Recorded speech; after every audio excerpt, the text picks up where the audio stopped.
অবশেষে ডিবি হেফাজত থেকে ছাড়া পেলেন ভোরের কাগজের অনলাইন ইনচার্জ মিজানুর রহমান সোহেল। ফিরে এসে বুধবার সকালে সামাজিক যোগাযোগ মাধ্যম ফেসবুকে এক দীর্ঘ স্ট্যাটাস দেন তিনি।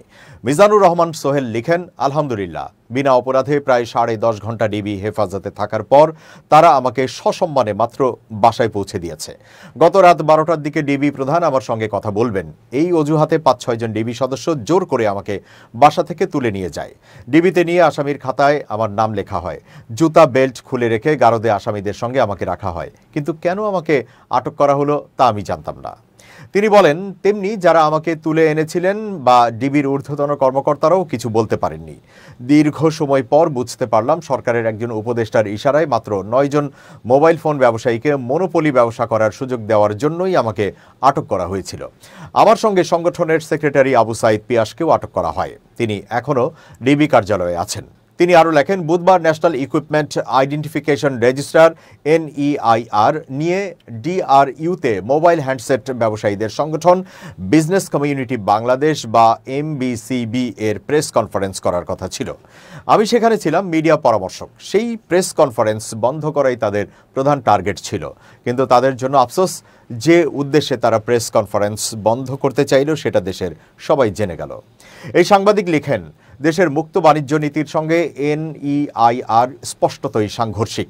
প্রতিযোগিতা নিশ্চিত করতে দেশে প্রতিযোগিতা কমিশনও রয়েছে, অথচ মাত্র 9 জন ব্যবসায়ীকে সুবিধা দিতে সারা দেশে 25,000 মোবাইল ফোন ব্যবসায়ীকে পথে বসানোর গভীর চক্রান্ত চলছে।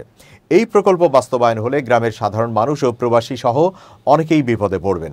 একটা চেইন ভেঙে পড়বে, অনেক ব্যবসায়ী পথে বসে যাবে। জেনে রাখা ভালো, এই 9 জনের একজন ওই উপদেষ্টার স্কুল বন্ধু। ভোরের কাগজের অনলাইন ইনচার্জ লেখেন, একটা ব্যবসায়ী সিন্ডিকেটের বিরুদ্ধে কথা বললে সরকার কেন ভয় পায়? শুধুমাত্র প্রেস কনফারেন্স বন্ধ করতেই কি আমাকে গভীর রাতে জোর করে তুলে নিয়ে যাওয়া হলো? যারা মুখে বাক স্বাধীনতার বুলি আওড়ান তারাই কি আমাকে বাকরুদ্ধ করতে এই আয়োজন করলেন? মগের মূল্যকে এই কি তবে বাক স্বাধীনতার বাস্তব চিত্র?